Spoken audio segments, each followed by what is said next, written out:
ஆசீர்வாத கன்மலை ஐக்கிய ஊழியங்கள் வழங்கும் தேவராஜ்யத்தின் எக்கால சத்தம்.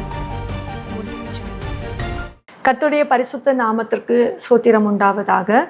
நம்முடைய இரட்சகரும் ஆண்டவராகிய இயேசு கிறிஸ்துவின் நாமத்திலே யாவரையும் வாழ்த்துகிறோம்.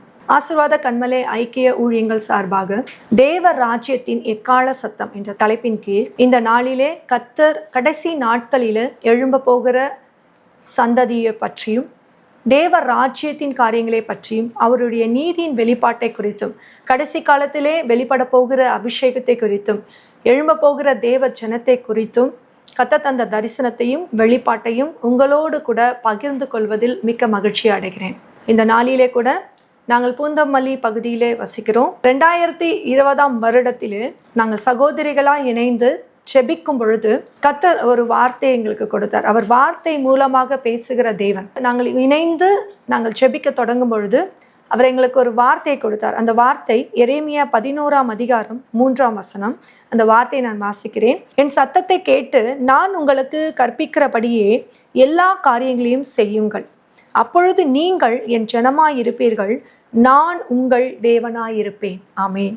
எப்பொழுதுமே நம்ம ஜெபிக்கும் பொழுது தேவன் நமக்கு வார்த்தையை கொடுப்பார். அந்த வார்த்தையை நம்முடைய சூழ்நிலைக்கு ஏற்றவாறு நாம் எடுத்துக்கொண்டு நம்முடைய சூழ்நிலை அதிலிருந்து ஒரு ஜெயத்தை உண்டாக்கும் என்ற நம்பிக்கையுடையவர்களாய் நாம் இருக்கிறோம்.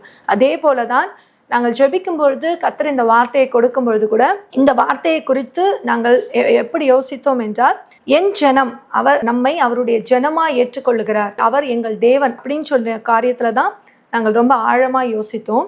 ஆனால் தேவன் மறுபடியும் இந்த வசனத்தை எங்களுக்கு வாசிக்க வைத்தார். அதில் ஒரு காரியத்தை அவர் சொல்லுகிறார், உங்களுக்கு கற்பிக்கிறபடியே. இந்த வார்த்தை எங்களுடைய இருதயத்தின் ஆழத்தை தொட்டது. கற்பிக்கிறபடியே என்றால் ஒரு கற்பித்த விஷயம் அல்ல, கற்பிக்க போகிற விஷயம் அல்ல. கற்பிக்கிறது என்பது அனுதினமும் கற்றுக் கொடுக்கிற ஒரு காரியம். அப்போ தேவன் எங்களுக்கு உணர்த்தின காரியம் என்னவென்றால், நான் அனுதினமும் என்னுடைய வார்த்தையின்படி உங்களை நடத்துவேன், அதற்கு நீங்கள் ஒப்பு கொடுக்க வேண்டும். அப்போ இந்த வார்த்தையின் ரகசியத்தை தேவன் வெளிப்படுத்தும் பொழுது அந்த வார்த்தைக்கு நாங்கள் முதலாவது தேவன் எங்களை ஒப்பு கொடுக்க வைத்தார். அந்த ஒப்பு கொடுப்பு எப்படிப்பட்ட ஒப்பு கொடுப்பாய் இருந்தது என்றால், அவர் என்ன எங்களுக்கு சொல்லுகிறாரோ, என்ன எங்களுக்கு கற்பிக்கிறாரோ, என்ன எங்களுக்கு கட்டளை இடுகிறாரோ அதன்படி செயல்படுத்தப்பட வேண்டும். நாங்கள் ஒரு சகோதரிகளாய் ஒரு 5 பேராக நாங்கள் கூடி ஜெபிக்க தொடங்கினதுனாலே அந்த காரியத்தை நாங்கள் கர்த்தரிடமாய் கேட்டு நாங்கள் விலக்கி கொண்டு அந்த காரியத்திற்காக நாங்கள் ஒப்பு கொடுத்து ஜெபிக்க தொடங்கினோம். அந்த நாளிலிருந்து தேவன் நடத்தின நடத்திப்பு மிகவும் வித்தியாசமாக இருந்தது. நான் ஒரு கிறிஸ்துவ குடும்பத்திலே பிறந்திருந்தாலும் கர்த்தருடைய வசனங்களின் ஆழங்களையும் ரகசியங்களையும் அறிந்து கொள்ளுகிற ஆவல் சிறு வயதிலிருந்தே எனக்கு உண்டு. அப்போ தேவனிடத்துல அதிகமாய் கேட்கிற ஒரு காரியம், ஆண்டவரே ரகசியங்களையும் ஆழங்களையும் வெளிப்படுத்துங்க, வேதத்தின் ரகசியங்களை வெளிப்படுத்துங்க என்று அநேக நேரத்திலே அவரிடத்திலே செபிக்கும் பொழுது நான் கேட்டிருக்கிறேன். ஆனால் அந்த ரகசியங்கள் எப்படிப்பட்ட ரகசியங்கள் என்பது எனக்கு தெரியாது. இந்த இடத்திலே நாங்கள் சகோதரிகளாய் அமர்ந்து நாங்கள் தேவனிடத்துல கேட்கும் பொழுது இந்த வார்த்தையின்படி அவர் எங்களுக்கு காரியங்களை வெளிப்படுத்த தொடங்கினார். அந்த தொடக்கம் எப்படிதான் இருந்தது என்றால், முதலாவது அது எங்களை சுத்திகரிக்கிற துவக்கமாக இருந்தது. எப்பொழுதுமே ஒரு வார்த்தை நமக்குள்ளே கிரியை செய்ய தொடங்கினால் அது நமக்குள் இருக்கிற அசுதிகளையும் செத்த கிரியைகளையும் வேண்டாத காரியங்களையும் அவிவிசுவாசத்தையும் மாம்சத்தையும் முதலாவது சுத்திகரிக்கும். அதுதான் தேவனுடைய வார்த்தை. அப்போ அந்த வார்த்தை எங்களுக்குள்ள வர தொடங்கும் பொழுது எனக்குள் காணப்பட்ட சகல அசுத்தமான காரியங்கள், அசுதியின் காரியங்கள், செத்த கிரியைகள், அவிவிசுவாசத்தின் தன்மைகள், மாம்சத்தின் இடர்பாடுகள், இது எல்லாவற்றையும் எங்களுக்குள்ளே சுத்திகரிக்கிறதை நாங்கள் அனுதினமும் உணரத் தொடங்கினோம். அப்போ அனுதினமும் நாங்கள் இரவு நேரம் தான் எல்லா வேலைகளையும் முடித்து பிள்ளைகளுடைய காரியங்களெல்லாம் முடித்து இரவு நேரம் எங்களுக்கு நேரம் சரியாக பார்த்தால் 10 to 11 மணி வரை அதுதான் எங்களுக்கு சரியான நேரமாக இருந்தது. அந்த நேரத்திலே நாங்கள் கூடி ஜெபிக்க தொடங்கினோம். அப்போ தொடங்கும் பொழுது ஒவ்வொரு சகோதரிகளுக்கும் தேவன் வித்தியாசமான வார்த்தைகளை கொடுக்க தொடங்கினார். நாங்கள் ஒரு காரியத்தின்படி ஜெபிக்க தொடங்கினோம். எப்படின்னா, முதலாவது ஒரு துதி செலுத்துகிறது. இது நம்மளுடைய சபையின் வழக்கமாக இருந்தது. அந்த வழக்கத்தின் படிதான் நாங்கள் செயல்பட்டோம். முதலாவது ஒரு துதியை ஆரம்பித்தோம். அதற்கப்புறம் ஒரு பாடலை பாடினோம். சில ஜெபகுறிப்புகள், எங்களுக்கு தேவையான ஜெபகுறிப்புகளை நாங்கள் வைத்து ஜெபிக்க தொடங்கினோம். அடுத்தது நாங்கள் வசனங்களை கர்த்தர் எங்களுக்கு கொடுத்த வியாக்கியானத்தை நாங்கள் வியாக்கியானம் பண்ண தொடங்கினோம். அப்போ தேவன் ஒரு காரியத்தை சொன்னார், முதலாவது இந்த ஆர்டரை, இந்த காரியத்தை, இந்த வரிசை கிரமத்தை நீங்கள் மாற்ற வேண்டும் என்று. அப்போ எங்களுக்கு அது ரொம்ப வித்தியாசமாக இருந்தது. ஏன்னா நாங்கள் பழகின ஒரு விஷயத்தை தான் நம்ம செயல்படுத்துகிறோம் என்றால் கர்த்தர் அதிலே கிரியை செய்வாரா என்றால் எனக்கு தெரியாது. ஆனால் இதில் தேவன் எங்களுக்கு சொன்ன ஒரு காரியம், முதலாவது இந்த ஆர்டரை நீங்கள் மாற்ற வேண்டும், இந்த வரிசை கிரமத்தை நீங்கள் மாற்ற வேண்டும் என்று. அப்போ தேவனிடத்தில் நாங்கள் ஒப்பு கொடுத்து, ஆண்டவரே நாங்கள் எப்படி செயல்படுத்தப்பட வேண்டும் என்று நீங்கள் எங்களுக்கு கற்றுக் கொடுங்கன்னு சொல்லும் பொழுது கர்த்தர் முதலாவது எங்களுக்கு கற்றுக் கொடுத்த காரியம், என் நாமத்தை வைத்து நீங்கள் துதிக்க தொடங்குங்கள் என்று சொன்னார். அப்போ நாங்கள் அவருடைய நாமத்தை குறித்து நாங்கள் துதிக்க தொடங்கும் பொழுது அவர் அந்நிய பாஷைகளினால் நிரப்பத் தொடங்கினார். இந்த அந்நிய பாஷை மிகவும் வித்தியாசமான அந்நிய பாஷையாய் எங்களுடைய வாழ்க்கையில் அமைந்ததை எங்களால் உணர்ந்து கொள்ள முடிந்தது. முடித்த உடனே அவர் எங்களுக்குள்ளே வசனத்தின் வாஞ்சியை போட்டார். வசனத்தை அவர் விரும்புகிற வண்ணம் வெளிப்படுத்த தொடங்கினார். இந்த வெளிப்பாடு வர வர வர புதிய ரகசியங்களையும் புதிய காரியங்களையும் அவர் வெளிப்படுத்த தொடங்கினார். வெளிப்படுத்த தொடங்க தொடங்க எப்படிப்பட்ட காரியங்கள் வெளிப்பட்டது என்றால், இதுவரை இருந்த ஒரு காரியம் அல்ல, புதிய காரியத்தின் பரிமாணத்துக்குள்ளே கர்த்தர் எங்களை நடத்தி கொண்டு போனார். இப்படி நடத்தும் பொழுது அது எங்களுடைய ஆவிக்குரிய வாழ்க்கையிலும் எங்களுடைய உலக பிரகாரமான வாழ்க்கையிலும் குடும்ப வாழ்க்கையிலுமே ஒரு பெரிய மாற்றத்தை உண்டாக்கினது. அதே நேரம் போராட்டங்களையும் கொண்டு வந்தது.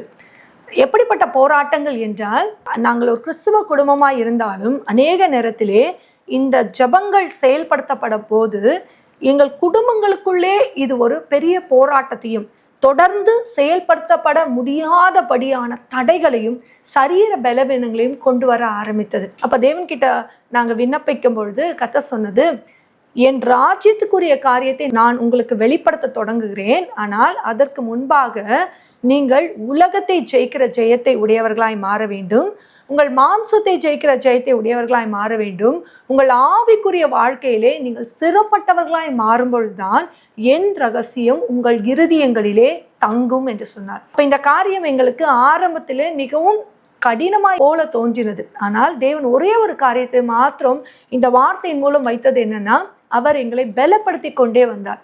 எங்களுக்குள்ள ஒரு வைராகியத்தை உண்டு பண்ணினார். அது மாத்திரமில்லை, ஒரு தைரியத்தை உண்டு பண்ணினார். நாங்கள் எதற்காகவும் கர்த்தரையும் கர்த்தருடைய வார்த்தையும் அசட்டையோ இழக்கவோ கூடாது என்ற ஒரு வைராகியத்தை எங்கள் இருதயத்திலே வைத்தார். அதற்கு விரோதமாய் எத்தனை காரியங்கள் எழும்பினாலும் அதை மேற்கொள்ளுகிற வல்லமையை அவர் வார்த்தையிலே வைத்தார் என்பதை நாங்கள் விசுவாசிக்க தொடங்கினோம். அந்த விசுவாசத்தை அவர் பெருக்க ஆரம்பித்தார். அப்போ நாங்கள் 5 பேரை உட்காரும் பொழுது நாங்கள் அநேக காரியங்களை கர்த்தர் வெளிப்படுத்த தொடங்கினார். அந்த வெளிப்பாடுகள் அநேக காரியங்களாக இருந்தது. எப்படின்னா, கடைசி நாட்களில் எப்படிப்பட்ட ராஜ்யத்தின் தன்மை எழும்பும் என்பதும், எப்படிப்பட்ட காரியங்கள் பூமியிலே கிரியை செய்யும் என்பதையும், எப்படிப்பட்ட நீதி பூமியிலே வெளிப்படும் என்பதும், எப்படிப்பட்ட காரியங்கள் இனி நடக்க போகிறது என்பதையும் அவர் வெளிப்படுத்த தொடங்கினார். ஆனால் அப்ப எங்களுக்கு சொன்ன ஒரு காரியம் என்ன, ஏற்ற காலம் வரும் வரைக்கும் இந்த காரியங்களை உன் இருதயத்திலே நீ வை. அந்த காலம் வரும் பொழுது நான் அதை திறக்க சொல்லும் பொழுது நானே அதை வெளிப்படுத்துவேன் என்று. ஆதலால் அந்த காலங்களிலே நாங்கள் ஒரு அடைக்கப்பட்ட தோட்டத்தை போல, மறைவு கட்டப்பட்ட தோட்டத்தை போல நாங்கள் அந்த ரகசியங்களை வைத்து அதற்காக காத்திருந்தோமே தவிர அந்த ரகசியங்களை வெளிப்படுத்த கர்த்தர் எங்களுக்கு உத்தரவு கொடுக்கவில்லை. ஆதலால் அதற்காய் காத்திருந்து கர்த்தருடைய சமூகத்திலே நாங்கள் விண்ணப்பித்து கொண்டிருந்தோம். அநேக அவருடைய இருதயத்தின் வாஞ்சைகளை தேவன் வெளிப்படுத்த தொடங்கினார். தேவனுடைய இருதயத்தின் தன்மை என்ன, அவர் எப்படிப்பட்ட தேவனாய் இருந்தார், எப்படிப்பட்ட காரியமாய் அவருடைய காரியம் பூமியிலே செயல்பட வேண்டும் என்று விரும்பினார், பரலோக ராஜ்யம் எதை விரும்புகிறது என்றும் பூமியிலே எப்படி செயல்படுத்தப்பட வேண்டும் என்பதையும் அவர் வார்த்தையின் மூலமாக எங்களுக்கு கற்றுக் கொடுத்தார். எங்களுக்கு பெரிய தரிசனங்கள் கிடையாது, தரிசனத்தை நாங்கள் பார்க்கிறவர்கள் அல்ல. ஆனால் இந்த வசனம் எங்களுக்குள் செல்லும் பொழுது அது வார்த்தையா எப்படி பிரயோகப்படுத்தப்படுகிறது என்பதை மாத்திரம் கர்த்தர் எங்களுக்கு ஆழமாய் போதித்து காரியங்களை வெளிப்படுத்தினார். பரலோக ராஜ்யத்தின் கொம்பு தைல அபிஷேகம் எப்படிப்பட்டது என்பதை வெளிப்படுத்தினார். இனி எழும்ப போகிற சந்ததி கிழக்கிலும் மேற்கிலும் வடக்கிலும் தெற்கிலும் எப்படி எழும்பும் என்று கற்றுக் கொடுத்தார். எப்படிப்பட்ட காரியங்கள் வெளிப்படுத்தப்பட வேண்டும் என்பதையும் அவர் விளக்கினார். இதையெல்லாம் நாங்கள் எடுத்துக்கொண்டு அதை நாங்கள் எழுதி கொண்டு அதை தியானித்து கொண்டிருந்தோம். ஒவ்வொரு நாளும் எங்களுக்கு ஆரம்ப காலத்துல தேவன் சொல்லும் பொழுது ஒரு வார்த்தையை அவர் கொடுத்தார். நாங்கள் செபிக்கும் பொழுது தேவன் எங்க இருதயத்துல போட்ட ஒரு உணர்வு என்ன, நீ மணவாட்டியாக விரும்புகிறாயா அல்லது என்னுடைய 9 வரங்களும் கிரியை செய்ய வேண்டும் என்று விரும்புகிறாயா? இந்த 2 காரியத்தை எங்கள் மத்தியில வைத்தார். அப்ப வைக்கும் பொழுது தேவனிடத்துல கேட்ட ஒரே காரியம், ஆண்டவரே, நாங்கள் மணவாட்டியாக வேண்டும் என்றுதான் நாங்கள் விரும்புகிறோம். ஏன்னா நாம் எல்லாமே காத்திருக்கிறது மணவாளன் கிறிஸ்து இயேசு வரும்பொழுது மணவாட்டியாய் நாம் அவரிடத்திலே சேர வேண்டும் என்பதற்காக தான் முழு உலகத்திலும் முழு கிறிஸ்தவர்களும் காத்திருக்கிற ஒரே விஷயம் அதுதான். அதற்காக தான் நாம் அவருடைய ரட்சிப்பை நாம் ஏற்றுக்கொண்டிருக்கிறோம், அதற்காக தான் நாம் ஆயத்தப்படுகிறோம், அதற்காக தான் சுத்திகரிக்கப்படுகிறோம், அதற்காக தான் நம்ம காத்திருக்கிறோம். அவர் வருவார் என்ற நம்பிக்கையில தான் நம்ம காத்திருக்கிறோம். அப்ப அவர் சொன்ன ஒரு காரியம், நீ மணவாட்டியாய் ஆக வேண்டும் என்று விரும்புகிறாயா அல்லது என்னுடைய 9 வரங்களும் வேண்டும் என்று விரும்புகிறாயா?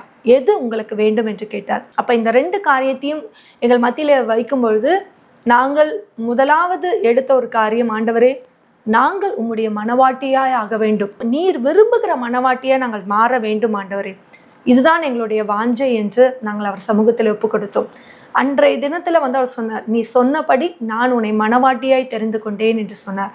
அந்த வார்த்தையை கேட்ட மாத்திரத்தில் அந்த இரவு முழுவதும் ஒரே எங்களுக்குள்ள ஒரு சந்தோஷம், ஒரு களி கூறுதல், ஆவியின் தன்மை, அது விவரிக்கவே முடியாது. அப்படிப்பட்ட ஒரு சந்தோஷம் எங்களுக்குள்ள. தேவன் நம்மளை ஏற்றுக்கொண்டாரே, அவர் தன்னுடைய மனவாட்டியா நம்மை தெரிந்து கொண்டாரே, எவ்வளவு பெரிய சந்தோஷம் அது என்று சொல்லி. ஆனால் அடுத்த நாளிலே நாங்கள் வழக்கத்தை போல நாங்கள் கூடுகையிலே அவர் எங்களுக்கு காட்டின காரியம் என்னவென்றால், நேற்று தினத்திலே நான் உன்னை மனவாட்டியாய் தெரிந்து கொண்டேன் என்று நான் சொன்னேன், ஆனால் நீ மனவாட்டியாக வேண்டும் என்றால் மணவாளனாகிய நான் எந்த பாதையிலே நடந்தேனோ, நான் எப்படி சிலுவையை சுமந்து கொண்டு நடந்தேனோ அதே போல நீயும் உன் சிலுவையை சுமந்து கொண்டு என் பாதையிலே நடந்தாயானால் நீ என்னுடைய மணவாட்டி என்று சொன்னார். அப்ப அந்த காரியம் கேட்கும் பொழுது எங்க இருதயம் ஒரு கலங்கினது. அவருடைய பாடுகள் பயங்கரமான பாடுகள். அப்படிப்பட்ட பாடுகளை நாம் சுமந்து கொண்டு போக முடியுமா, அந்த சிலுவையை சுமந்து கொண்டு போக முடியுமா என்ற ஒரு நிமிட கலக்கம் எங்க இருதயத்தை ஆட்கொண்டது. அப்ப தேவன் சொன்னார், கலங்காதே, நான் இந்த உலகத்தை ஜெயித்த தேவன், நான் சிலுவையின் வழியாக பாடுகள் வழியாக நான் இந்த உலகத்தை ஜெயித்து நான் சகலவற்றையும் ஜெயித்து காரியத்தை செயல்படுத்தின தேவன். ஆதலால் இன்றைய தினத்திலே நான் உன்னை கேட்கிறேன் என்றால் அந்த ஜெயத்தை உடைய தேவன் உன்னோடு கூட இருக்கிறார் என்பதை மாத்திரம் நீ மறந்து போகாதே, அதை விசுவாசி. அப்பொழுது அந்த ஜெயமே உன்னை அந்த பாதையிலே நடத்தி செல்லும் என்று சொன்னார். அந்த ஒரு நிமிடம் தான், அந்த ஒரு நிமிடம் சொன்ன மாத்திரத்திலே அவர் சொன்ன வார்த்தை இருதயத்தில் இருக்கிற கலக்கத்தை எடுத்து போட்டு ஒரு தைரியத்தை கொடுத்தது.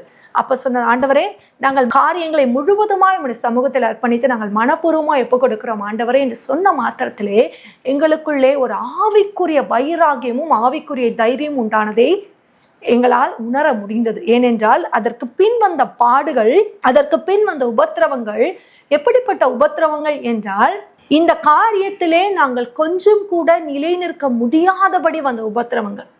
குடும்பத்திலே, பிள்ளைகள் மத்தியிலே, கணவர் மத்தியிலே, இது அவர்கள் எங்களுக்கு தெரிந்து செய்த காரியம் அல்ல. இந்த உபத்திரவத்திலே நாங்கள் நிலை நிற்கிறோமா என்று தேவனால் சோதிக்கிற ஒரு விஷயமா இருந்தது. அவர் நம்மை சோதிக்கிற தேவன் அல்ல. அவர் ஒரு காரியத்தை நமக்கு கொடுக்கிறார் என்றால் அதிலே அவன் நம்மை பார்ப்பார். எப்படி பார்ப்பார் என்றால், நாம் அதிலே நிலை நிற்கிறோமா அல்லது முறுமுறுக்கிறோமா அல்லது அவருடைய சார்பில் நாம் அவரை பற்றி கொள்ளுகிறோமா என்று தேவன் நம்மை பார்ப்பார்.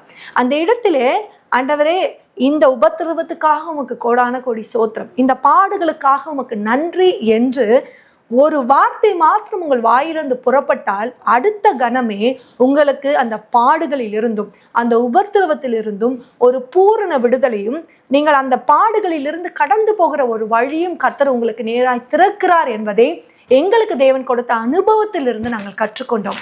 அதிலிருந்து எங்களுக்கு எப்படிப்பட்ட ஒரு தைரியம் உண்டானது என்றால், எப்பேற்பட்ட காரியம் எங்களை சூழ்ந்து நின்றாலுமே அந்த இடத்துல நாங்கள் ஒன்றை சொல்ல கர்த்தர் எங்களுக்கு கற்றுக் கொடுத்தார். எப்படிப்பட்ட காரியம் என்றால், ஆண்டவரே, இந்த உபத்திரவத்துக்காக உமக்கு ஸ்தோத்திரம், இந்த பாடுகளுக்காக உமக்கு நன்றி, இந்த பலவீனத்துக்காக உமக்கு நன்றி, இந்த சுகவீனத்துக்காக நன்றி, இந்த இழப்புகளுக்காக உமக்கு நன்றி.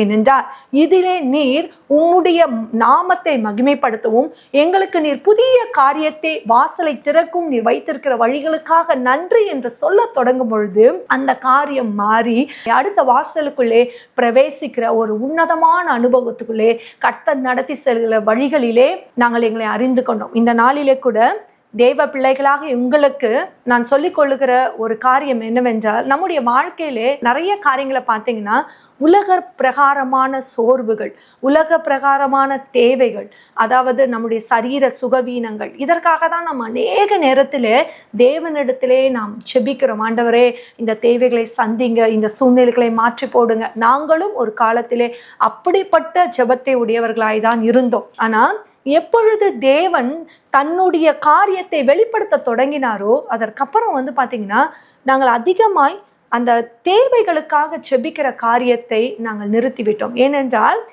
எது நடந்தாலும் தேவன் நம்முடைய வாழ்க்கையிலே நன்மையாகவே முடிய பண்ணுகிறார் என்ற ஒரு தைரியத்தையும் விசுவாசத்தையும் அவர் இருதயத்திலே வைக்க வைக்க வைக்க நமக்கு நேராய் வருகிற குறைவுகள், நம்மை சூழ்ந்திருக்கிற காரியங்களை எதிர்கொண்டு ஜெயிக்கிற ஜெயத்தை அவருடைய வார்த்தையாலே பெற்றுக்கொள்ளுகிற ஒரு அனுபவத்துக்குள்ளே நடத்தி கொண்டு போனார். அப்படி நடத்தும் போது எப்படிப்பட்ட காரியங்கள் எழும்புகிறது என்றால், இந்த நம்மை சுற்றி நிற்கிற நெருக்கமான இந்த பாவங்களோ சாபங்களோ அல்லது இந்த போராட்டங்களோ நம்மை சேதப்படுத்தாதபடி தேவன் நம்மை பாதுகாக்கிறார். எப்படிப்பட்ட விசுவாசம் உள்ளவர்களாய் நாம் மாற வேண்டும் என்றுதான் தேவன் விரும்புகிறார். இப்படிப்பட்ட விசுவாசம் நம்முடைய இருதயத்தில் எழும்ப தொடங்கிவிட்டால் என்ன நடக்கும் என்றால், நாம் ஜெப குறிப்புகளை தேட மாட்டோம், யாராவது நமக்காக ஜெபிப்பார்களா என்று பார்க்க மாட்டோம். அந்த சூழ்நிலைகளையும் உபத்திரவத்தையும் நாம் ஜெயிக்கிறவர்களாய் மாறிவிடுவோம். அதனால்தான் தேவன் சொன்னார், நான் ஜெயித்த காரியத்தை நான் எப்படி ஜெயம் பெற்றனோ நீங்களும் அப்படி ஜெயம் பெற வேண்டும் என்று தேவன் நமக்கு கற்றுக் கொடுக்கிறார். அந்த வழி என்ன வழி தெரியுமா? அதே சிலுவையை சுமந்த வழி. எப்படி தேவன் அந்த சிலுவையை சுமந்து கொண்டு அவர் சிலுவையினாலே வெற்றி சிறந்தாரோ அதே வெற்றியை நமக்கு காட்டுகிறார். அந்த வெற்றியின் வழியாய் அவர் நம்மை வர சொல்லும் பொழுது அந்த பாதை நமக்கு எப்படிப்பட்ட பாதையா இருக்கும் என்றால், இந்த தோல்விகளில் இருந்தும் நம்மை சூழ்ந்து நிற்கிற இருள்களில் இருந்தும் ஒரு வெளிச்சத்தின் பாதையாய் நமக்கு உண்டாகும். இப்படிப்பட்ட காரியங்களுக்குள்ளே கர்த்தரை நடத்தி கொண்டு போகும் பொழுது அவர் அநேக காரியத்தை எங்களுக்கு வெளிப்படுத்த தொடங்கினார். அது மாத்திரமில்ல, அவர் சில காரியங்களை எப்படின்னா, இந்த கடைசி நாட்களில் பரம எருசலேமின் காரியம் என்ன வெளிப்படுத்தின விசேஷத்துல அநேக காரியங்களை தேவன் எங்களுக்கு கற்றுக் கொடுக்க தொடங்கினார். நாங்கள் அதிகமாய் தியானித்ததும் கர்த்தர் எங்களை தியானிக்க வைத்ததும் வெளிப்படுத்தினதும் பார்த்தீங்கன்னா வெளிப்படுத்தின விசேஷம். இதற்கு முன்பாக அநேக பரிசுத்தவான்கள் வெளிப்படுத்தின காரியத்தை குறித்து அநேக காரியங்களை எழுதியிருக்கிறாங்க. வேதத்துல அநேக ரகசியங்களை வெளிப்படுத்தியிருக்கிறாங்க. அதற்காக கர்த்தருக்கு ஸ்தோத்திரம். ஆனால் கடைசி நாட்களிலே கர்த்தர் இந்த வெளிப்படுத்தின விசேஷத்தை எங்களுக்கு வாசிக்க கற்றுக் கொடுக்கும் பொழுது, நாங்கள் வாசிக்க தொடங்கும் பொழுது பல ரகசியங்களை அவர் வெளிப்படுத்த தொடங்கினார். அந்த ரகசியங்கள் எப்படி இருந்தது என்றால், இதுவரை நாங்கள் அறிந்திராததும் இதுவரை நாங்கள் கேள்விப்படாததுமான ரகசியங்களாய் இருந்தது. அந்த நேரத்திலே அந்த ரகசியங்களை நாங்கள் வெளியே சொல்ல முடியுமா என்றால் முடியாது. அதை யாராவது நம்புவார்களா என்றால் எனக்கு தெரியாது. ஆனால் அப்படிப்பட்ட ரகசியங்களா இந்த காரியங்கள் இருந்தது. அப்ப நாங்க கர்த்தரிடத்து கேட்டோம், ஆண்டவரே, இதுவரை வெளிப்படுத்தின பரிசுத்தவான்களின் ரகசியங்களுக்கும் இந்த கடைசி கால எழுப்புதலின் அல்லது கடைசி கால வெளிப்படுத்தலோட ரகசியங்கள் வித்தியாசமா இருக்கிறது என்றார். அப்ப தேவன் சொன்னார், இது என் வாயிலிருந்து புறப்படுகிற வார்த்தை, என் அபிஷேகம். என்னுடைய காரியம் வெளிப்பட தொடங்கும் பொழுது அது சகலவற்றையும் மாற்றும் என்று சொன்னார். அப்போ நாங்கள் அதை விசுவாசிக்க தொடங்கி அதை எழுத தொடங்கினோம். அந்த காரியத்தை நாங்கள் எங்களுடைய காரியங்களில் நாங்கள் குறித்து வைத்து கொண்டோம். குறித்து வைக்கும் பொழுது முதலாவது அவர் வெளிப்படுத்தினது என்னவென்றால், நாமங்களை குறித்த வெளிப்பாடுகளை வெளிப்படுத்தணும். இன்னைக்கு கர்த்தர் அவருடைய நாமத்தினாலே தான் நமக்கு ஜெயம் உண்டாகும். இயேசு என்ற நாமத்தினாலே தான் நமக்கு ஜெயம் உண்டாகும். ஆனால் வேதத்தில் நீங்கள் பார்த்தீங்கன்னா அவருடைய நாமங்கள் பல நாமங்கள் கொடுக்கப்பட்டு இருக்கிறது. ஒவ்வொரு நாமத்திற்கும் ஒவ்வொரு தன்மையை அவர் வெளிப்படுத்த தொடங்கினார். அதே போல நீங்க வெளிப்படுத்தின விசேஷத்துல கிட்டத்தட்ட 33 நாமங்கள் கொடுக்கப்பட்டிருக்கிறது. அப்ப அந்த நாமங்களை அவர் வெளிப்படுத்தும் பொழுது சொன்ன வார்த்தை என்னன்னா, இந்த நாமங்கள் ஜீவன் பெற்று எழும்பும் பொழுது இந்த நாமங்கள் வழியாக நான் காரியங்களை செயல்படுத்துவேன் என்று. அது ஆரம்பத்துல எங்களுக்கு விசுவாசிக்க சிறிது தயக்கமா இருந்தது. ஏன் என்றால், நம்ம கிறிஸ்தவர்களாய் நம்ம வாழும்போது கர்த்தர் நமக்கு கொடுத்த நாமம் என்றது இயேசு கிறிஸ்து. இந்த நாமத்தின் வழியாக தான் நம்ம சகல காரியங்களையும் பெற்றுக்கொள்ளுகிற அதிகாரத்தையும் ஆளுகையும் தேவன் கொடுத்தார் என்று நாம் நடத்தி வந்த பாதையில் அந்த காரியங்களை நம்ம பார்த்துருக்கிறோம். நம்ம படித்த சண்டே ஸ்கூல் ஆகட்டும், நம்முடைய சூழ்நிலைகள் ஆகட்டும், எல்லாவற்றிலும் நம்ம அதை தான் பார்த்து கொண்டு இருக்கிறோம். ஆனால் இந்த நாமங்கள் வித்தியாசமான நாமங்களாக இருந்தது. அதாவது எப்படிப்பட்ட நாமங்கள்? நான் ஆல்ஃபா ஒமேகாவுமா இருக்கிறேன், நான் இருக்கிறவராகவே இருக்கிறேன். இப்படிப்பட்ட நாமங்கள் வெளிப்பட அவர் சொன்ன ரகசியம் என்றால் இது எல்லாமே பிதாவின் நாமங்கள். அப்ப இந்த நாமங்களை யார் ஒருவர் தனக்கு உரித்தாக்கி கொள்ளுகிறாரோ, இந்த நாமங்களை சாதாரணமாய் நம்ம எடுத்துக்கொள்ள முடியாது. இந்த நாமங்கள் சாதாரணமாகவும் கிரியை செய்யாது. அப்ப அவர் என்ன சொல்றாரு? என் அதிகாரத்தை நான் உங்களுக்கு கொடுக்கும் பொழுது இந்த அதிகாரம் உங்களுக்கு எதை வெளிப்படுத்தும் என்றால் இந்த நாம சங்கீர்த்தனங்களை உங்களுக்கு வெளிப்படுத்த தொடங்கும். அப்ப இந்த நாமங்கள் வெளிப்பட இந்த கிரியை பூமி அனைத்தும் வெளிப்படும் என்று தேவன் எங்களுக்கு கற்றுக் கொடுத்தார். அதற்காய் கற்றுக்கு கோடான கோடி ஸ்தோத்திரம். அதே போல அவர் எங்களுக்கு கற்றுக் கொடுத்த காரியம் என்ன என்றால், தேவன் ஒரு காரியத்தை சொல்லுவார். அதாவது எங்களுக்கு எப்படின்னா, ஒரு ஜெப நேரங்கள், முதலாவது அதிகாலையில் நீ என் சமூகத்தில் உட்காரணும் அப்படின்னு சொல்லி ஒரு காரியத்தை சொன்னார். அப்போ அதிகாலைனா எத்தனை மணிக்கு ஆண்டவரே? ஏன்னா நம்ம ஒரு வழக்கத்தின்படி ஒரு 5 மணிக்கு எழுந்து நம்ம ஜெபிப்பது வழக்கமாக இருந்தாலும், அப்போ தேவ சமூகத்திலே ஆண்டவரே நீங்கள் சொல்லுங்கள் எத்தனை மணிக்கு நாங்கள் உங்களுடைய சமூகத்தில் உட்காரணும். அப்போ தேவன் சொன்னார் 3 மணிக்கு நீ என் சமூகத்தில் உட்காரணும்னு சொல்லி. அந்த 3 மணின்னு சொல்லும்போது ஒரு விதத்தில் ஒரு கலக்கம் உண்டாச்சு. 3 மணிக்கு நம்ம எழும்ப முடியுமா?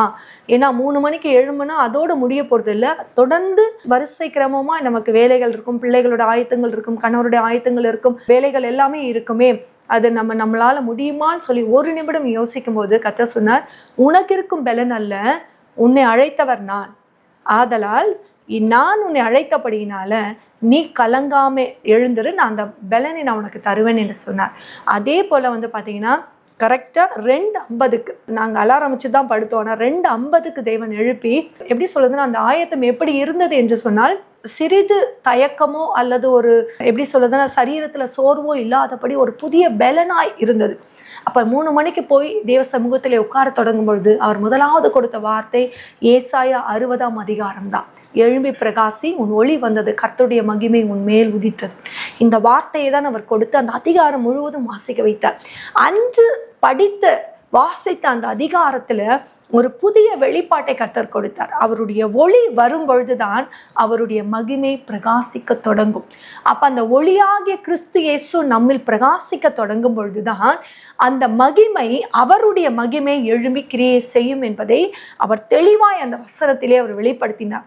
அப்ப அந்த வார்த்தையை வெளிப்படுத்த அந்த வார்த்தையின் புதை பொருட்களையும் ரகசியத்தையும் அதிகமாய் அறிந்து கொள்ளுகிற ஒரு ஞானத்தை கர்த்தர் வெளிப்படுத்த தொடங்கினார். அதற்காய் கர்த்தருக்கு ஸ்தோத்திரம்.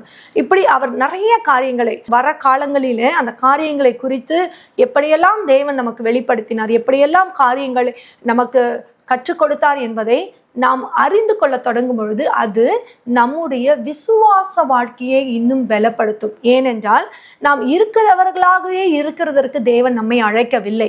நம்மை அழைக்கிற காரியம் எதற்கென்றால் நம்மை ராஜாக்களாகவும் ஆசாரியர்களாகவும் நிலைநிறுத்துகிறதற்காக கர்த்தர் அழைத்திருக்கிறார்.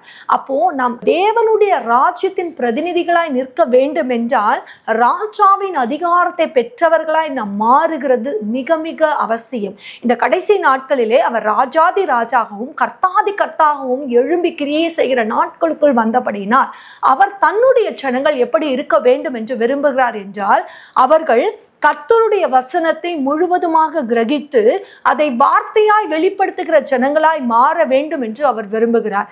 வெறும் வேத வசனமாய் அல்ல, அது தேவ வசனமாய் மாற வேண்டும் என்பது அவருடைய விருப்பமாய் இருக்கிறது. வேத வசனத்திற்கும் தேவ வசனத்திற்கும் வித்தியாசம் உண்டு. நாம் பார்க்கிற அநேக விஷயங்களிலே நாம் அநேக வசனங்களை நம்ம படிக்கிறோம். ஏன்னா வசனங்களிலே ஜீவன் உண்டு. ஆனால் வேத வசனம் என்பது தேவனுடைய ஆவியினால் புறப்படுகிற வார்த்தையாய் இருக்கிறபடினால் அந்த தேவ ஆவி புறப்பட தொடங்கும் பொழுது எப்படிப்பட்ட வசனம் கிரியை செய்கிறது என்றால் அது வார்த்தையாய் மாறி ஜீவனாய் எழும்புகிறது. அதனால்தான் அது ஜீவனுடைய தேவனுடைய வார்த்தை என்று சொல்லப்படுகிறது. இந்த கடைசி நாட்களில் தேவன் சொல்லுகிறார், இந்த வசனம் தான் உங்களை நியாயம் தீர்க்கும் என்று. அப்படிப்பட்ட நியாய தீர்ப்பின் காலத்துக்குள்ளே நாம் பிரவேசிக்கிறோம். அதே போல கடைசி காலத்துல எழும்ப போகிற யவன சந்ததி, இந்த வார்த்தை அவர் கொடுத்தார். சங்கீதம் 110 அந்த வார்த்தை கொடுக்கப்பட்டிருக்கிறது. பனி போல எழும்பும் அந்த யவன சந்ததி. அப்போ அது வானத்திலிருந்து புறப்படுகிற, பரலோகத்திலிருந்து புறப்படுகிற அவருடைய பனித்துளிகளை போல வார்த்தைக்கு கீழ்ப்படுகிற சந்ததியாய், அவருடைய மகிமையின் சந்ததியாய், மகிமை மூடுகிற சந்ததியாய் அந்த சந்ததி வெளிப்படும் பொழுது அந்த சந்ததி முழுவதும் கர்த்தருடைய நிறைவுக்குள் இருக்கிற சந்ததியாய் மாறும். அந்த சந்ததிக்குள் இருக்கிற குறைவுகள் எல்லாம் மாறி போகும். நாம் மாம்சத்தின் படி அல்ல, ஆவியிலே பிறப்பிக்கப்படுகிற சந்ததியாய் இருக்கிறபடினால நம்மை ஆவியானவர் முழுவதுமாய் ஆட்கொள்ளுகிற சந்ததியாய் நாம் மாறுகிறதை நாம் வருங்காலங்களிலே நாம் பார்க்க போகிறோம். அதே போல ஒரு பூரண ரட்சிப்புக்குள்ளே தேவன் நம்மை நடத்த போகிறார். ஏன்னா வேதம் தெளிவாய் சொல்லுகிறது, முடிவு பரியந்தம் நிலை நிற்பவனே ரட்சிக்கப்படுவான். அப்ப முடிவு பரியந்தம் எப்படிப்பட்ட நிலை நிற்பு நமக்குள்ளே இருக்கணும் என்றால், முடிவு பரியந்தம் ஒரு பூரண ரட்சிப்பு நமக்குள்ளே நிலை நின்றால் மாத்திரமே நாம் பரலோக ராஜ்யத்துக்குள்ளே பிரவேசிக்க முடியும்.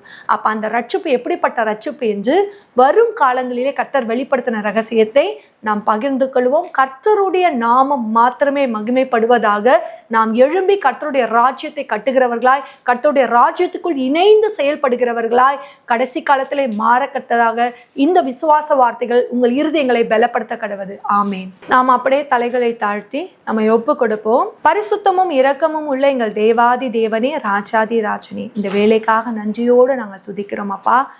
இந்த வேலையிலே தகப்பனே, இதோ புறப்பட்ட உம்முடைய வார்த்தைக்காய் கோடான கோடி சோத்திரம் ஆண்டவரே. இந்த வார்த்தை யார் யார் இருதயத்தில் எல்லாம் கிரியை செய்கிறதோ அந்த இருதயம் உமக்கு நேராக திரும்பட்டும் கர்த்தாவே. அப்பா, கல்லான இருதயங்கள் சதையாய் மாறட்டும்.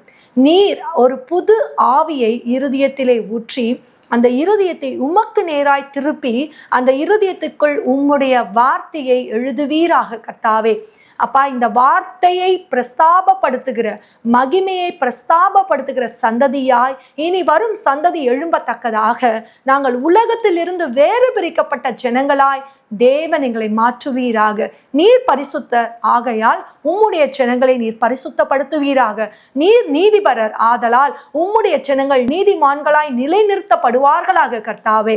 அப்பா, உம்முடைய சந்ததி மகிமையின் விருட்சமாய் கடைசி நாட்களிலே எழும்ப, நீதியின் விருட்சமாய் எழும்ப நீரே தயை செய்வீராக. உம்முடைய வல்லமையில கரத்தில் எங்களை தாழ்த்தி நாங்கள் ஒப்புக் கொடுக்கிறோம். கிறிஸ்து இயேசு நாமத்தில் ஜெபிக்கிறோம் அன்பின் பரலோக பிதாவே. ஆமேன், ஆமேன், ஆமேன். அன்பிற்குரியவர்களே, உங்கள் ஜெப தேவைகளுக்கும் மேலும் ஆலோசனைகளுக்கும் எங்களோடு நீங்கள் தொடர்பு கொள்ள எங்கள் முகவரி: ஆசீர்வாத கன்மலை ஐக்கிய ஊழியங்கள், பிளாட் எண் 20, 3வது மாடி, ஜானகி நகர், அனெக்ஸ், காட்டுப்பாக்கம், சென்னை 56.